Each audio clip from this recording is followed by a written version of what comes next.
మనిషి నవ్వే క్షణాలు అబద్ధాలు కావచ్చు, కానీ ఏడ్చే క్షణాలు మాత్రం ఖచ్చితంగా నిజాలే.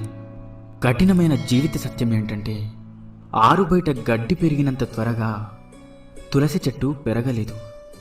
అలాగే మోసం చేసినవాడు అభివృద్ధి చెందినంత వేగంగా మంచివాళ్ళు అభివృద్ధి చెందలేరు కాదంటారా? విలువలేని ప్రేమను నువ్వు ఎంత ప్రేమించినా చివరికి నీకు ఆ విలువే లేకుండా పోతుంది. కాబట్టి నీ విలువను తగ్గించే ఏ బంధాన్ని కూడా విలువగా చూడకు. జీవితంలో సంతోషంగా ఉండాలి అంటే కావలసింది ఆస్తులు అంతస్తులు కాదు. నీకు నేనున్నాను అని ధైర్యం చెప్పేవారు ఉంటే జీవితం అంతా సంతోషంగా జీవించగలం. ఈ రోజుల్లో బంధం అనేది తామరాకు మీద నీటి బిందువు లాంటిది. అది ఎప్పుడు జారిపోతుందో ఎవరికీ తెలియదు. అందుకే ఎవరి మీద ఎక్కువగా ఆశలను పెంచుకోకు. ప్రశాంతంగా జీవించండి. ఒక్కరోజు దాటితేనే విరిగిపోయే పాలల్లో ఎన్నాళ్ళైనా పాడవని నెయ్యి దాగి ఉంటుంది. వ్యక్తిలో లోపాలను చూడడం మానేసి ఆ లోపాల వెనుక అద్భుత గుణాలను గుర్తించగలిగితే మనం కూడా ఒక అద్భుతమే అవుతాం. నమ్మితే ప్రాణం ఇస్తామంటారు. ప్రాణం ఇవ్వాల్సిన అవసరం లేదు. ప్రాణమున్నంత వరకు నమ్మక ద్రోహం చేయకుండా ఉంటే చాలు కాదంటారా? మన దగ్గర ఎంత డబ్బైనా ఉండవచ్చు, కానీ అవతల వారిని చులకనగా చూసే జబ్బు మాత్రం ఉండకూడదు. ఆత్మాభిమానం ఉన్నవాళ్ళు తమకు అవమానం జరిగితే అప్పుడు ఏమీ చేయలేకపోయినా జీవితంలో మాత్రం ఎప్పుడూ మర్చిపోరు. ప్రతి ఒక్కరికి తమ తమ భావోద్వేగాలుంటాయి. ఎవరిని నొప్పించకుండా మాట్లాడటం నేర్చుకోండి. కోపంలో వచ్చిన మాటను పట్టించుకుంటే మనసు విరిగిపోతుంది. అదే కోపం వెనుక ఉన్న బాధను అర్థం చేసుకుంటే ఆ బంధం నిలబడుతుంది. అలా ఉండగలగడానికి మనకు కావలసిన ఆయుధాలు రెండు: నవ్వు, అలాగే మౌనం. చిరునవ్వుతో చాలా సమస్యలు పరిష్కరించుకోవచ్చు, అలాగే మౌనంతో చాలా సమస్యలు రాకుండా చూసుకోవచ్చు. గుర్తుంచుకోండి, జీవితం అంటే ఇంతేనా అని ఇప్పుడు అనిపించవచ్చు, కానీ ఒక వయసు వచ్చాకే అర్థమవుతుంది. నువ్వు మోస్తున్న బాధ్యత, నిన్ను నమ్ముకున్న మనుషులు, నిన్ను పరిగెత్తేలా చేసే ఏదో ఒక అవసరం. మనిషికి వయసు పెరిగే కొద్దీ అనుభవం పెరగాలి, ఆలోచన విధానం మారాలి, ప్రవర్తనలో మంచి చెడు తెలుసుకోగలగాలి. అప్పుడే మనిషికి విలువైన గౌరవం, సమాజంలో మంచి వ్యక్తిగా గుర్తింపు లభిస్తుంది. ఈ ఒక్క విషయాన్ని జీవితంలో ఎప్పుడూ మర్చిపోకండి. నువ్వు ఎంత విసిగిస్తున్నా ఓపికతో ఉండే హృదయం విసిగిపోతే వాళ్ళు తీసుకునే నిర్ణయాలు చాలా కఠినంగా ఉంటాయి. అర్థమైందనుకుంటా.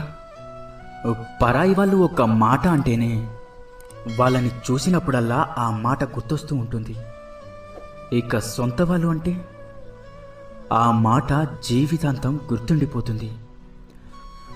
కడుపు నిండిన వాడికి పెట్టిన అన్నం, సముద్రంలో కురిసిన వర్షం, ధనవంతుడికి ఇచ్చిన బహుమానం, పగలు వెలుగుతున్న దీపం, బంధనాలు లేని బంధం, అసమర్థులతో వ్యాపారం, హద్దులు లేని స్నేహం, నిజాయితీ లేని ప్రేమ, ఇవన్నీ బూడిదలో పూసిన పన్నీరు లాంటివి. అంతా వ్యర్థమే. సంపాదిస్తున్నంతకాలం మనం అందరికీ ఆత్మీయులమే. ఒక్కసారి సంపాదించడం ఆగిపోతే సొంత ఇంట్లో కూడా పరాయి వాళ్ళమైపోతాం. బంధం తెగిపోతుందని తెలిసినా సరే నిజమే చెప్పండి. అబద్ధాలు చెప్పి నమ్మకం మాత్రం పోగొట్టుకోకండి. ఎందుకంటే తెగిన బంధం ఎప్పుడైనా తిరిగి కలవవచ్చు, కానీ పోయిన నమ్మకం మాత్రం ఎప్పటికీ తిరిగి రాదు. అందంగా లేదని భార్యని, అర్థం చేసుకోవడం లేదని భర్తని, నీకు అండగా ఉండడం లేదని తమ్ముణ్ణి, అహంకారం చూపుతున్నాడని అన్నని, ఆస్తి పంచడం లేదని అమ్మా నాన్నని, అవసరానికి ఉపయోగపడడం లేదని అక్కా చెల్లెల్ని, అవసరానికి వాడుకున్నాడని స్నేహితులని, అలా అందరినీ వదిలేసుకుంటూ వెళ్తుంటే చివరికి ఏదో ఒకరోజు మనం కూడా ఈ ప్రపంచాన్ని వదిలి వెళ్ళాల్సి వస్తుందేమో. ఒక్కసారి ఆలోచించు. తీపి ఉండాలే కానీ చీమలకేం కుదవా, కాసులుండాలే కాని చుట్టాలకేం కుదవా. ఉప్పు తగిలితే చీమలు ఎలా అయితే చెదిరిపోతాయో, మనకు నొప్పి కలిగినప్పుడు కూడా చుట్టాలు అలానే వెళ్ళిపోతారు. మనసు ఒంటరిది. ఎన్ని బంధాలతో పెనవేసుకున్నా తనలాంటి మనసు కోసం నిరంతరం ఆరాటపడుతూ ఉంటుంది. ఒక్కసారి నీ మనసుని అడిగి చూడు, నిజమో కాదో చెప్తుంది. అసూయతో బ్రతికే వారికి సరైన నిద్ర ఉండదు. అహంకారంతో బ్రతికే వారికి సరైన మిత్రులుండరు. ఇక అనుమానంతో బ్రతికే వారికి సరైన జీవితమే ఉండదు.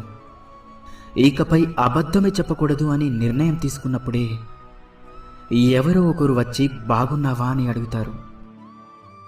కూరల్లో మజ్జిగల్లో చేరి వాటికి రుచిని అందించే ఉప్పు నీళ్ళల్లో పాలల్లో చేరితే వాటి యొక్క రుచి పోతుంది. మనం ఎంత గొప్పవారమైనా సరే ప్రతి చోట మన అవసరం అనేది ఉండదు.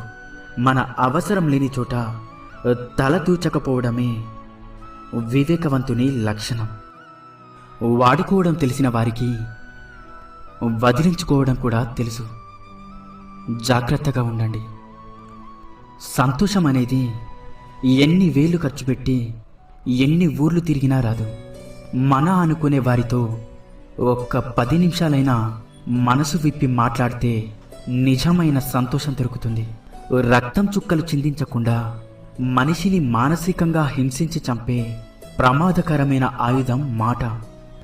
దానిని మూర్ఖుడు వాడిన తర్వాత ఆలోచిస్తాడు. తెలివైనవాడు ఆలోచించి మాట్లాడతాడు. జీవితంలో కొన్నిసార్లు ఒంటరిగా నడవడం కష్టంగా ఉండొచ్చు, కానీ ఆ ఒంటరితనమే డబ్బు విలువ, మనుషుల విలువ, సమయం యొక్క విలువ, అలాగే జీవితం యొక్క విలువ అన్నీ నేర్పిస్తుంది. కారణం లేని కోపం, గౌరవం లేని బంధం, బాధ్యత లేని యవ్వనం, అలంకరణతో వచ్చే అందం ఎక్కువ కాలం నిలబడవు. మనం బాగుండాలి అనుకునేవాడు కోపంగానే మాట్లాడతాడు. మనల్ని మోసం చేయాలి అనుకునేవాడు ఎప్పుడూ నవ్వుతూనే మాట్లాడతాడు. ఎంత బాగా బండిని లాగినా గుర్రానికి జాటి దెబ్బలు తప్పవు. ఎంత రుచికరమైన పండ్లు ఇచ్చినా చెట్టుకి రాళ్ల దెబ్బలు తప్పవు. అలాగే ఎంత గొప్ప వ్యక్తిగా ఎదిగినా నీకు కొందరి విమర్శలు మాత్రం తప్పవు. ఇన్ని మంచి సూక్తులలో మీకు ఏ సూక్తి నచ్చిందో కింద కామెంట్ చేయండి. అలాగే ఈ వీడియో మీకు నచ్చినట్లయితే వీడియోని లైక్ చేసి ఇలాంటి మరిన్ని వీడియోస్ కోసం మన ఛానల్ని సబ్స్క్రైబ్ చేసుకోండి. ధన్యవాదాలు.